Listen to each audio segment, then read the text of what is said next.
Last year Poa is nowhere to be found at LSU, and she is suing the United States government. Let's talk about it. Quita loves sports. It is in the name. Up, she's heading to the table. Last year Poa with the triple. So last year Poa is a 5'11" senior guard from LSU. She actually came to LSU as a JUCO transfer.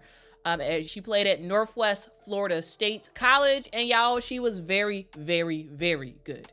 As a freshman at JUCO, she averaged 23 points a game, shooting 43% from the three-point line, leading her team to the NJCAA National Championship, winning that title. And before 2022 season came about, last year Poa was the hottest JUCO player on the market, and Kim Mulkey snatched her up.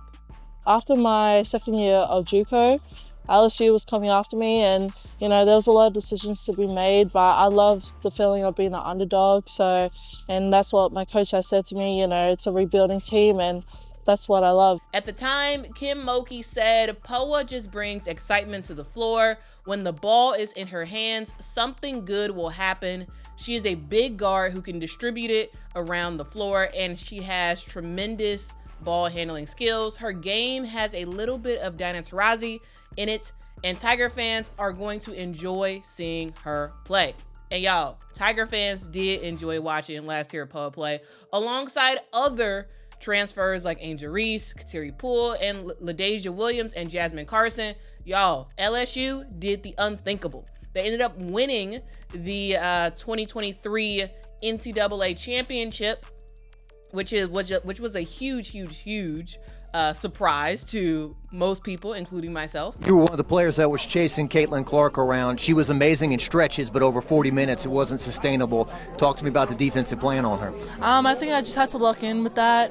She's an awesome shooter, so I had to make sure, wherever she is, I had to be an annoying fly to her. So I think I really played my role. The overall feelings of winning a national title? It's insane. Making history at a second school, it's amazing. That year, due to Alexis Morris being the starting point guard, last year Poa did not play as many minutes as she probably wanted to. However, she did have an impact when she was on the court. She averaged 12.5 minutes a game and 3.4 points a game, starting in 2 games during that 2022-2023 season. One thing about last year Poa is that she has great defense. And whether or not she's playing defense, whether or not she's scoring, whether or not she's passing, she does generally have a pretty positive impact for LSU. And she did that season. And after all the celebrations were over, it seemed like the starting point guard role was last year Poa's after that championship run. But then here comes Haley Van Lith in the transfer portal, heading over to LSU, going to be their next starting point guard. And last year, Poa got pushed to the side initially. But eventually, she does get her starting point guard role back, starting 10 games last season and averaging 20.1 minutes a game, 4.9 points a game, and 42% shooting. Also, she averaged 3 assists a game.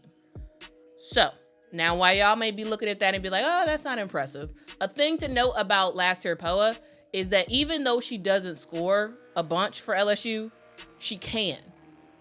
You saw her numbers in JUCO, and yes, JUCO is not the same thing as the NCAA, but Division I.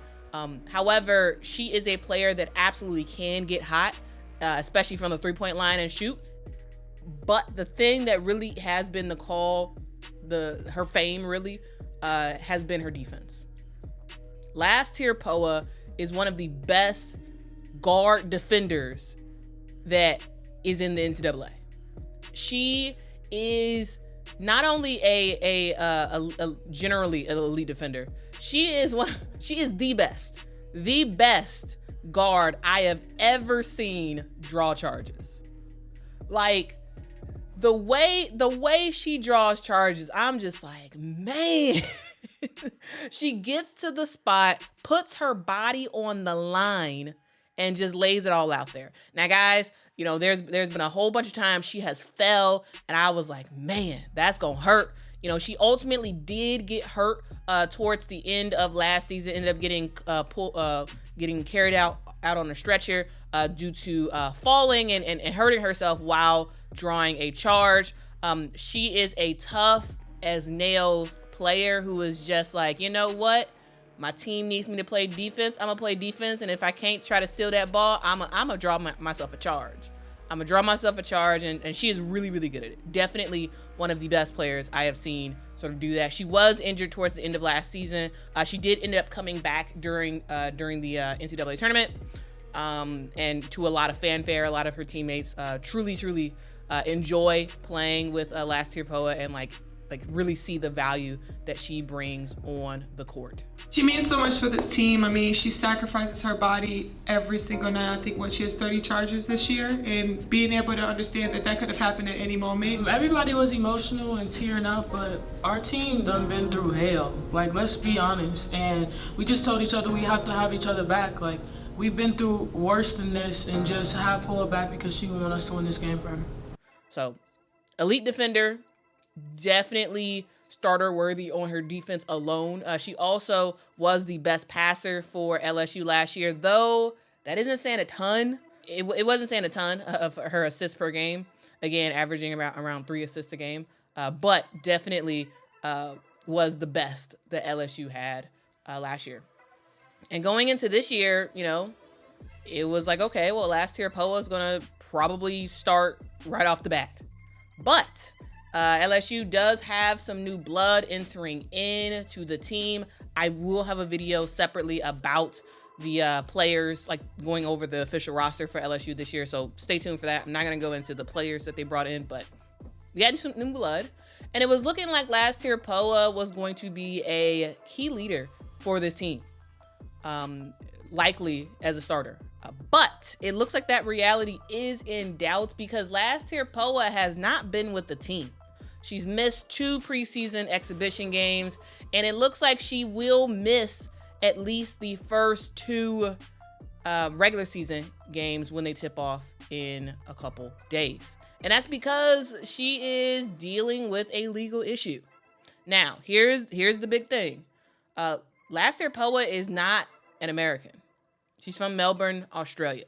And while LSU's 2023 championship, it brought in huge NIL deals for players like Angel Reese. You know, you also had smaller but still substantial deals that everybody else on the team sort of got to experience. But while everybody on LSU was enjoying either a lot of money or a little money from NIL, Last Tier Poa was standing on the outside looking in at the potential income that she missed out on. And that's because she is on a F1 student visa, which means that participating in NIL activities are very, very difficult. And that's because according to the U.S. Citizenship and Immigration Services website, F1 students may not work off campus during the first academic year, but may accept on-campus employment subject to certain conditions and restrictions. Unfortunately, though, most NIL activities are not allowed, though there is one NIL activity that is allowed, passive NIL activations, where no labor is required. That could be licensing NIL rights to a merchandiser to make jerseys featuring an athlete's last name, though those opportunities are few and far between because there is generally always some sort of labor involved in NIL deals, and at least in most NIL deals. So Last Tier Poa opted to do the only real thing in her power to sort of get access to some of that money that her other teammates are experiencing. Because again, guys, LSU is one of the top destinations for NIL money, especially in the women's game. And Last Tier Poa basically was locked out. So she did what she could. She applied for the P1A athlete visa, which is a classification that applies to you if you are coming temporarily to the United States solely for the purpose of performing a specific athletic competition that includes an individual athlete at a internationally recognized level of performance, part of a team at a internationally recognized level of performance, you're a athlete, you're a professional athlete, or you're an athlete or coach as a part of a team or franchise that is located in the United States and a member of a foreign league or association.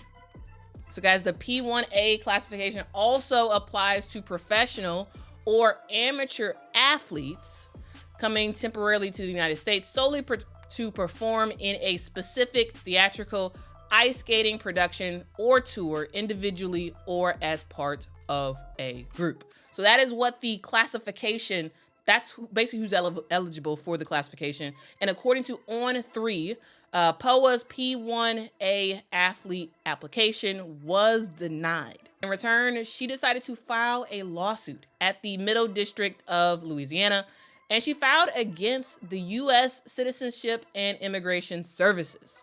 And unfortunately for us, the records are sealed. The court records are sealed, so we cannot actually see what specifically POA is alleging that the U.S. did in her lawsuit. And so, yeah, we'll ultimately see eventually what happens. But according to On3, a source told them that POA's absence from LSU, from one of LSU's basketball games was not related to the lawsuit, though I kind of think it might be.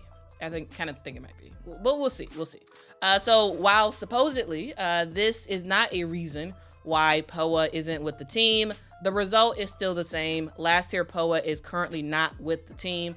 She was not with the team during preseason, or at least during the preseason part where they were playing the exhibition games.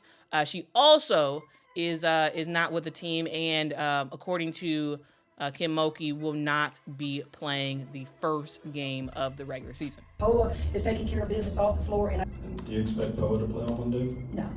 So that's the story, guys. What do y'all think about this NIL situation? Guys, about 12% of college athletes are international. So last year, POA is far from being the only player affected.